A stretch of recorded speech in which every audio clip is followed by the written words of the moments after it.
Allah tuh menginginkan hidup kalian semua itu mudah, bukan susah, kata Allah. Jadi kalau ada orang hidupnya susah, bukan Allahnya yang salah. Quran surah kedua, Al-Baqarah ayat 38. Saat Nabi Adam alaihissalam, manusia pertama, diturunkan oleh Allah ke muka bumi untuk memulai misinya. Jadi Nabi Adam itu dan semua manusia tugasnya di bumi, bukan di langit. Ingat. Karena itu ketika diciptakan, diberikan misi sebagai khalifah, kalimat buminya muncul. Al-Baqarah ayat 30. Wa idh qala rabbuka lil malaikati inni ja'ilun fil ardi, bukan fis sama. Ya, fil ardi, di bumi. Karena itu sebelum turun ke bumi, itu oleh Allah di training dulu. Diberikan pembekalan, bekal pengetahuan ayat 31-nya. Wa 'allama Adam al-asma'a kullaha. Bekal-bekal kenikmatan seperti ini mungkin dirasakan nikmatnya. Ya, ayat 35-nya. Ini yang boleh dimakan, ini yang tidak boleh. Ada perintah, ada larangan.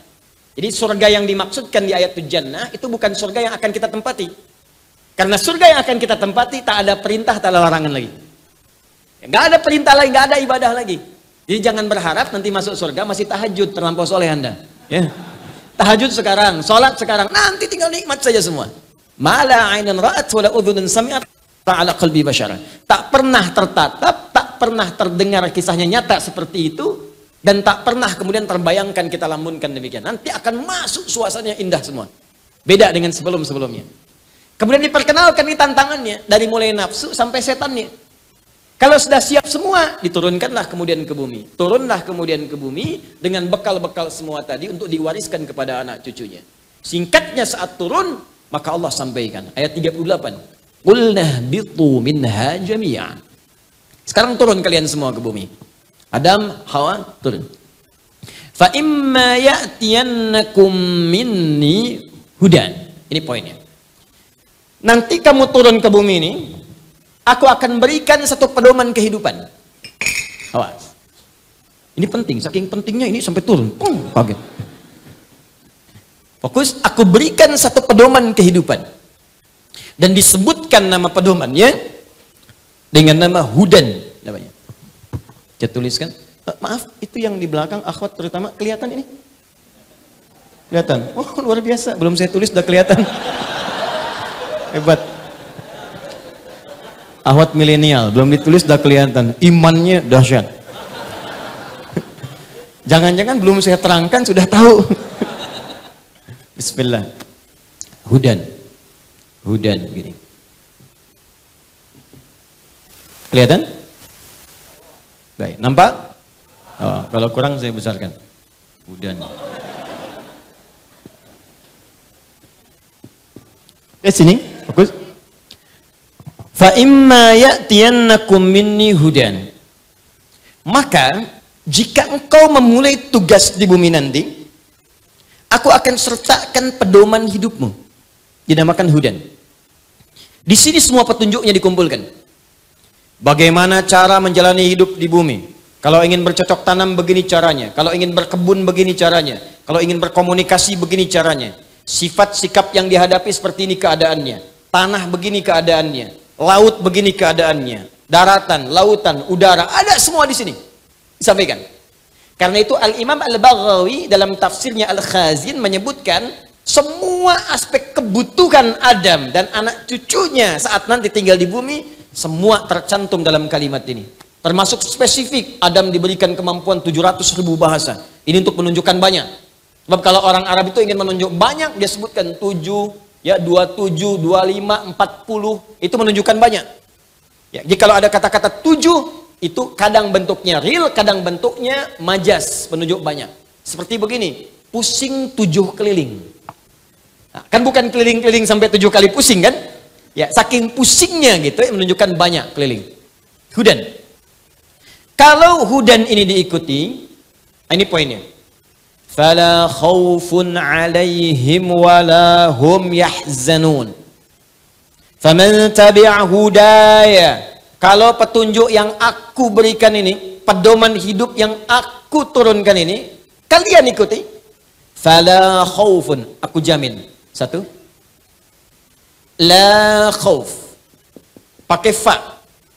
Itu kalau di ilmu nahwu. Fa harfu 'atfin rabitin baina syai'aini bila hududin.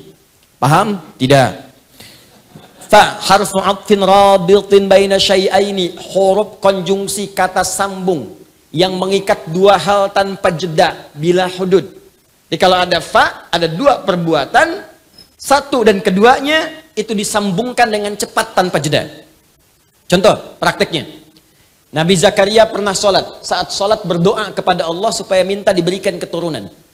Jadi begitu beliau sholat, minta kepada Allah, sholatnya di mihrab, itu diabadikan di Quran surah ketiga Ali Imran ayat 38. Hunalika da'a Zakaria rabbah, qala rabbi habli min ladunka dzurriyyatan thayyibah innaka sami'ud du'a. Di mihrab itulah Zakaria alaihissalam sholat berdoa kepada Allah dalam sholatnya.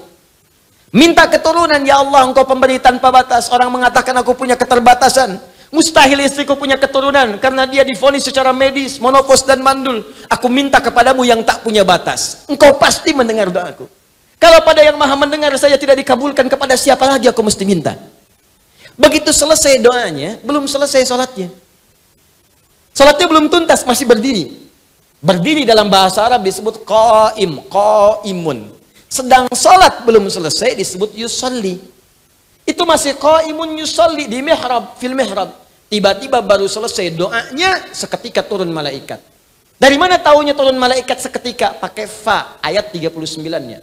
Fanadathul malaikatu wa huwa qaimun yusalli fil mihrab. Annallaha yubashshiruka bi Yahya. Jadi kalau bahasa kita begini, baru selesai doa, seketika malaikat turun. Padahal sholat belum tuntas.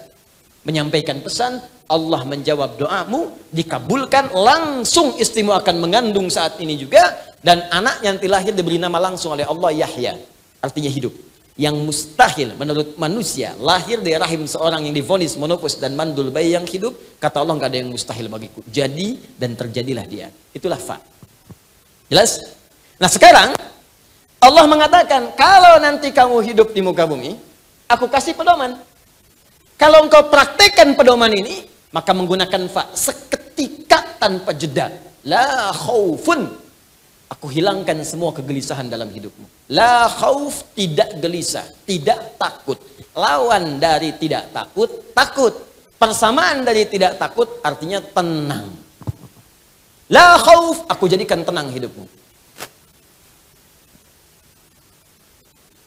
Kamu aktivitas apapun, kalau kamu pakai pedomanku ini, kamu akan tenang. Mau berumah tangga, baca dulu pedomanku, kata Allah. Praktekkan. Begitu dibaca, dipraktekkan, rumah tangga tenang. Enak. Masalah besar selesai dengan senyuman. Kadang-kadang sholat di atas sajadah tuntas. Tapi kalau nggak engkau gunakan pedomanku, nanti kita akan lihat. Kesulitan mungkin akan datang. Masalah kecil diperdebatkan, sampai semakin membesar. Kadang-kadang mau ke pengajian aja masih debat. Istri datang, nanya suami, papa kita pengajian. Siap mah, mau pakai baju apa ya? Yang biru apa yang hijau pak? Nih, biru bagus mah, kayaknya hijau deh. Nanya tapi udah punya jawaban. Masih mending kalau dipakai, keluar kuning. Kata Allah, kalau dipakai petunjukku, senyum selesai. Tapi kalau nggak dipakai, nggak akan tuntas. Ujung-ujungnya rame, ujung-ujungnya ribut. Ujung-ujungnya kriminalitas kemudian terjadi dalam kehidupan. Satu, engkau gunakan petunjukku, tenang hidupmu. Dua, wala hum yahzanun. Wala humnya taukid, yahzanun. Begini cara menerjemahkannya. Wawunya ataf ke sini, mengikuti hukum ke sini, dan aku jamin pula dengan cepat. Hum, aku pastikan mereka itu, karena taukid, yahzanun, tidak akan pernah merasa sedih. Tidak sedih. Tidak sedih artinya senang. Jadi Masya Allah, sejak Adam diturunkan ke bumi untuk bertugas menjalani misi di bumi, hidup di bumi, itu kata Allah, nikmati hidupmu dengan senang. Nikmati hidupmu dengan tenang. Silahkan kemanapun kamu tenang. Di sini tenang, di sana senang, di mana-mana hatiku tenang. Seharusnya begitu. Bukan cuma jadi lirik. Memang hidup kita itu mesti begitu. Di rumah tangga senang, bekerja tenang, di kehidupan sosial tenang. Di Jadi semua garis yang Allah tetapkan dalam kita beraktivitas, ini konsepnya ke sini, Pak. Ya Allah tuh nggak ingin kita susah. Jadi kalau ada orang yang hidupnya susah, bukan Allahnya yang salah, manusianya yang tidak baca pedomannya. Buka akhir ayat 185 di Quran surah kedua Al-Baqarah. Yuridullahu bikumul yusra wala yuridu bikumul usra. Allah tuh menginginkan hidup kalian semua itu mudah, bukan susah, kata Allah. Jadi kalau ada orang hidupnya susah, bukan Allahnya yang salah. Mungkin makhluknya yang tidak baca pedomannya. Anda maaf ya, kalau mau ke sini Nurul Asri nggak tahu petanya, kan susah datangnya ke sini. Sudah berniat-niat datang dari awal, tapi petanya nggak dibaca, pedoman nggak dilihat, bagaimana bisa sampainya, Cepi? Susah. Makanya kata Allah, aku turunkan pedoman ini setiap masa berganti, maka akan diupdate sesuai dengan kondisi masanya. Tapi namanya tetap dengan kalimat yang sama, hudan.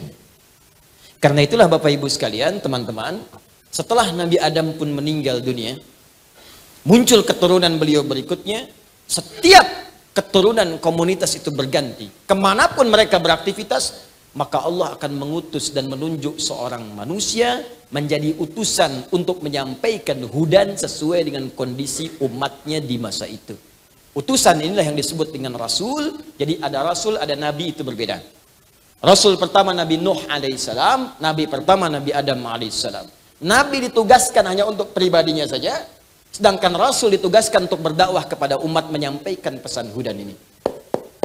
Ustadz, kenapa Nabi Adam bukan Rasul? Karena Nabi Adam turun ke bumi, belum ada umatnya. Yang turun cuma Adam dan Hawa. Adam kata sejarah turunnya di wilayah dekat India, Hawa di wilayah yang sekarang jadi Saudi, yang disebut dengan Jeddah. Jadi kalau Anda datang ke Jeddah, kenapa disebut Jeddah? Salah satunya ada yang memaknai karena nenek moyang kita turun di situ. Nenek dalam bahasa Arab disebut dengan Jeddah. Ada yang memaknai demikian.